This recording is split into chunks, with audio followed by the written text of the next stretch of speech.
நம்மளோட பலா மரத்தை வந்து நம்ம ஃபார்மர் டு ஃபேமிலி பலா மரத்தை உங்களுக்கு வந்து சின்னதாக ஒரு வீடியோ காட்டுற பாருங்க. இந்த பழங்கள் வந்து ஒரு மரத்துக்குள்ள எத்தனை பழங்கள் இருக்குன்னு பாருங்கள்.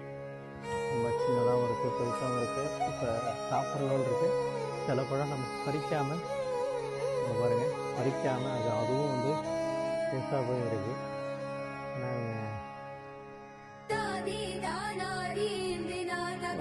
மேலே இருக்கு பாருங்க,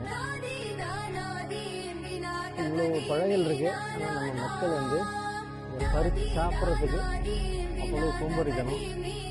ஏன்னா இயற்கையாக விளைஞ்சது யாருக்குமே இருக்கும்போது தெரியாது. இப்போ நான்லாம் வெளியில் இருக்கிறதால இயற்கையை சாப்பிடணும், இயற்கையை ரசிக்கணும்னு இருக்கேன். பட்டு நன்மை ஃபேமிலி உள்ளவங்க நமக்கு தானே தெரியும், நம்ம வெளியில் உள்ளவங்களுக்கு தானே தெரியும்.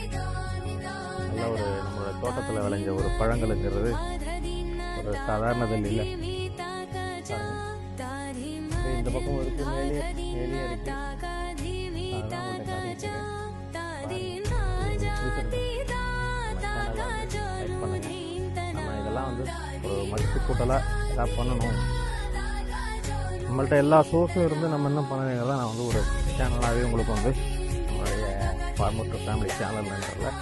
ஏன்னா இந்த ஃபார்மர் டு ஃபேமிலிங்கிறது ஃபார்மர் டு ஃபேமிலி, அதுக்காக தான் நம்ம வந்து இதை கொண்டு போகிறோம். அதை ஃபார்மர்கிட்ட விளையிற பொருளை அப்படியே உங்கள்கிட்ட வந்து